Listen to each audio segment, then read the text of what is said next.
Hello बच्चों, देखो आज हम लोग मोमेंटम में वेरिएबल मास सिस्टम का एक प्रॉब्लम डिस्कस करते हैं। आराम से इस क्वेश्चन को रीड कर लो, वीडियो को पॉज कर दो, रीड करो, खुद से सॉल्व करो, उसके बाद तुम इसके हिंट को देखो। चलो सॉल्व करते हैं। देखो यहाँ पर बहुत अच्छे से ऑब्जर्व करोगे ना, तो तुम ऐसा बोल सकते हो कि जो ये वाला पोर्शन है, जो ये वाला पोर्शन है, एक्स लेंथ यहाँ पर जो आ चुका है इसका नीचे,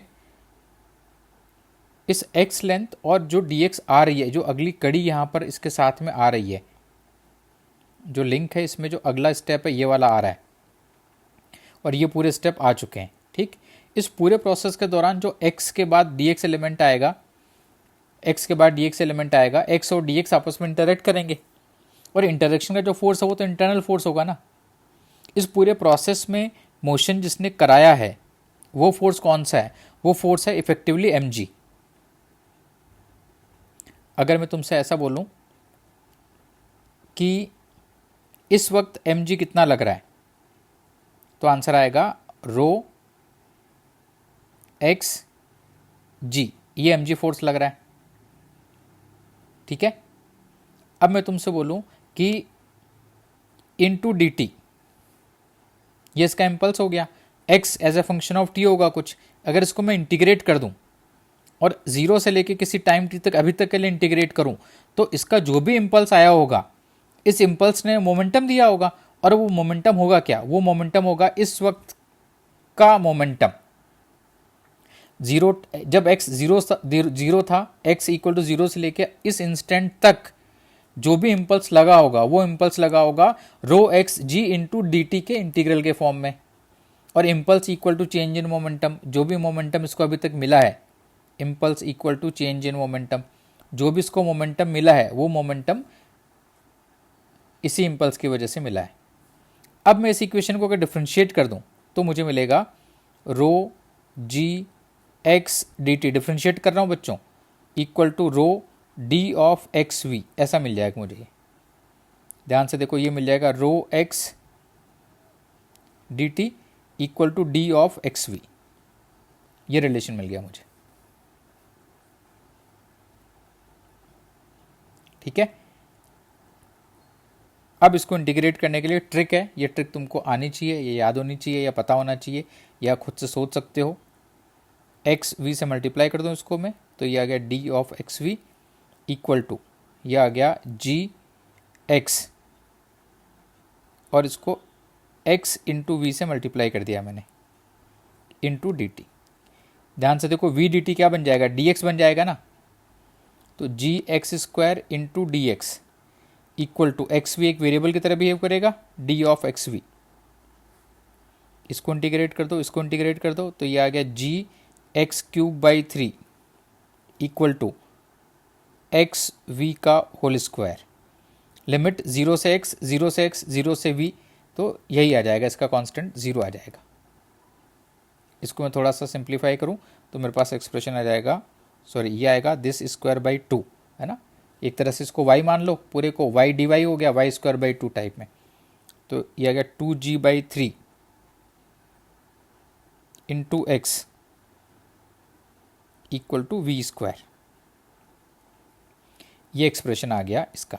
अब इसको डिफ्रेंशिएट करके सॉल्व करके देख लो, तो d v by d t calculate करोगे ना यहाँ से, तो d v by d t की वैल्यू आएगी जी बाई थ्री। वैसे भी v square equal to two a x type में इक्वेशन दिख रही है, तुम सिंप्लीफाई करके देख लो, तो एक्सेलरेशन का आंसर आ जाएगा जी बाई थ्री। ये फर्स्ट पार्ट हो गया इसका, तो एक्सेलरेशन इसका जी बाई थ्री, तो ये स्टेटमेंट करेक्ट हो गया। वेलोसिटी, ये स्टेटमेंट भी करेक्ट हो गया। Energy lost from the system as the last link leaves the platform. देखो, जब लास्ट लिंक प्लेटफॉर्म से लीव कर रही होगी, उस वक्त क्या तुम इसकी काइनेटिक एनर्जी कैलकुलेट कर सकते हो? उस वक्त तुम इसकी काइनेटिक एनर्जी कैलकुलेट कर सकते हो, वी स्क्वायर तुम्हारे पास है, तो उस वक्त काइनेटिक एनर्जी होगी हाफ एम, एम क्या हो जाएगा? Rho l into v square, v square हो जाएगा two g by three into l हो जाएगा ना, इस बार पूरी लेंथ स्लिप कर चुकी है, हाफ एम वी स्क्वायर ही हो गया। तो ये काइनेटिक एनर्जी हमको मिल गई। पोटेंशियल एनर्जी में कितना डिक्रीमेंट आया होगा, यहाँ पर एनर्जी कम हो गई होगी, कितने से कम हो गई होगी, एम जी एल बाई 2 पे आ गया होगा। अब यहाँ पर इन दोनों का जो डिफरेंस आएगा वहाँ से तुम देख सकते हो कितनी एनर्जी लॉस हो गई। ये एनर्जी ज़्यादा आएगी, जो पोटेंशियल एनर्जी कम हुई है वो है रो जी एल स्क्वायर बाई 2। इसको सिंप्लीफाई करो तो ये आएगा rho g l square by 3। इन दोनों का डिफरेंस लोगे तो यहाँ से तुम्हें मिलेगा कि कितनी हीट अपने पास आ गई, तो वो आएगा rho g l square by 2 energy कम हो गई, इसका एक हिस्सा rho g l square by 3 kinetic energy में चला गया। जो लॉस हो गया, एक तरह से जो लॉस है वो कैलकुलेट कर रहा हूँ, जो लॉस है वो हो गया यहाँ पर 1/6 रो जी एल स्क्वायर, ये लॉस हो गया। Rho g l square by 6 ये भी करेक्ट है। तुमसे पूछा है इनकरेक्ट स्टेटमेंट, इनकरेक्ट मतलब डी इसका आंसर हो गया, इस केस में इसका डी आंसर हो गया। मिड पॉइंट पे टेंशन पूछा है, फिर भी मान लो मिड पॉइंट पे टेंशन कैलकुलेट करना ही है तो इजी है मिड पॉइंट पे टेंशन कैलकुलेट करना।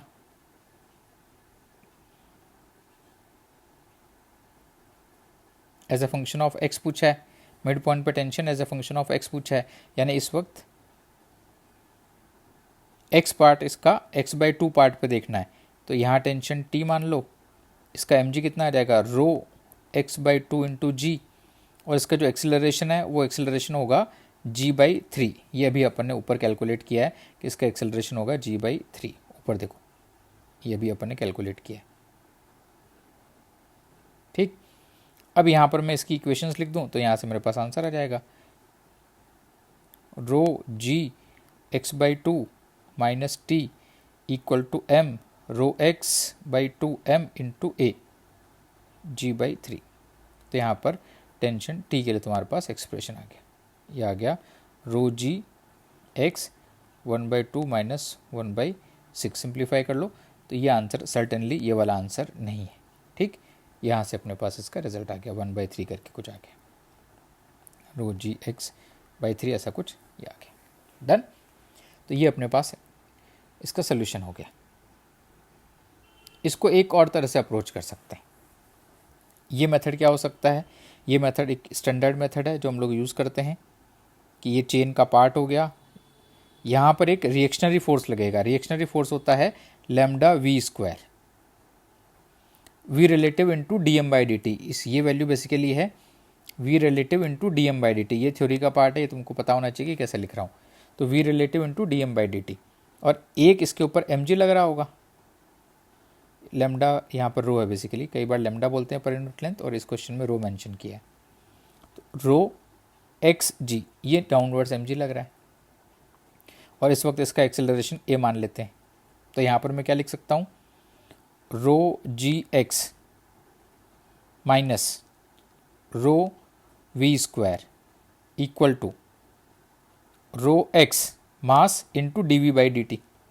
Simply f equal to m a की इक्वेशन इस तरह से लिखी जा सकती है, या इसको ऐसे लिख सकता हूँ, rho g x minus v relative v है into d m by d t equal to rho x into d v by d t. या इसको इस वक्त ऐसे लिख सकता हूँ कि मास m होगा तो m d v by d t type में लिख दिया। तो एक्सप्रेशन आ गया rho g x equal to d of m v by d t. तो rho g x into d t equal to d of m v type की equation बन गई। ये मेथड 2 बता रहा हूँ मैं, मेथड 1 तुम पहले देख चुके हो उसका सोल्यूशन। तो ठीक है, अब ध्यान से देखो, ये एक्सप्रेशन सॉल्व करना है तो एम वी का मल्टीप्लाई कर दूँ, rho g x into m v का मल्टीप्लाई कर दिया, एम वी का मल्टीप्लाई कर दिया, v d t d x बन गया। और m को क्या लिख सकता हूँ मैं, m को लिख सकता हूँ रो इंटू एक्स।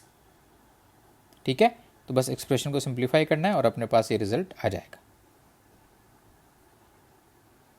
रो जी एक्स, m को लिख दिया मैंने rho x into v d v को लिख दिया d x equal to d of m v into m v. M v को तुम वाई या कुछ मान लो तो वाई स्क्वायर बाई टू, ये देखो एक्स क्यूब बाई थ्री, उसी तरह से फार्मूला जा रहा है, rho square g x cube by three equal to m square v square by two. M को फिर एक्स के टर्म में लिख दो तो रो स्क्वायर ये कैंसिल होके ये एक्सप्रेशन एग्जैक्टली वही पहुंच जाएगा जो अपन ने इससे पहले किया था। ये इंटीग्रल तुम्हें यहीं पे लीड करेगा। 2gx/3 equal to v square लिखा ना यहाँ पर, ये वाला, ये 2gx/3 equal to v square यहीं पहुँचाएगा। तो ये एक्सप्रेशन तुम्हें यहाँ पर लीड करेगा finally 2gx/3 equal to v square. ये सॉल्व करोगे ना तो ये एक्सप्रेशन आ जाएगा और यहाँ से फिर सारे पार्ट उसी तरह से अपन सॉल्व कर सकते हैं। तो इस क्वेश्चन को अपन दो तरह से इस तरह से डील करते हैं। अब बात आती है v relative into d m by d t कैसे आ गया। तो ये तुम थोड़ा सा थ्योरी में पढ़ना, फिर भी इसको मैं बताने की कोशिश करता हूँ। मैं ऐसा बोल सकता था कि यहाँ पे एक डी एम मास अभी रेस्ट पे रखा हुआ है, ये एम मास यहाँ पर है, सॉरी ये एक डी एम मास रेस्ट पे है और ये एम मास यहाँ पर अभी ये है, एम मास अभी वी स्पीड से जा रहा है ये, ठीक। खट से यहाँ पर कोलिजन होगा और कोलिजन होते ही अब ये वाली जो कड़ी थी ना, रेड कलर वाली जो कड़ी है, ये वाली कड़ी मोशन में आ चुकी है, इस तरह से इसके साथ हो चुकी है ये वाली कड़ी। अब मास हो गया m प्लस डी एम, अब वेलोसिटी हो गई v प्लस डी वी। इस पूरे प्रोसेस के दौरान एक फोर्स यहाँ पर एक्ट कर रहा था, वो फोर्स था mg का। तो अब मैं यहाँ पर इसकी इम्पल्स मोमेंटम की इक्वेशन लिख सकता हूँ। तो मैं लिखूँगा mg into d t impulse equal to change in momentum, ये हो जाएगा m plus d m into v plus d v minus m into v initial momentum. अब इस एक्सप्रेशन को तुम सिंप्लीफाई करोगे तो ये एक्सप्रेशन तुम्हें उसी इक्वेशन पर लीड कर देगा जो इक्वेशन हमने अभी यहाँ पर बनाई है। ये इस वाले टर्म पे या फाइनली इस वाली इक्वेशन पे तुम्हें पहुँचा देगा, या वो तुम्हें इस वाली इक्वेशन पे जो हमने यहाँ पर डायरेक्टली मेंशन कर दिया था, इस इक्वेशन के लिए लीड कर देगा। तो इसको हम इस तरह से, ये बेसिक फंडामेंटल हो गया, इस तरह से चीज़ों को अप्रोच करते हैं। तो वेरिएबल मास में चीज़ों को इस तरह से देखा जाता है। Thank you.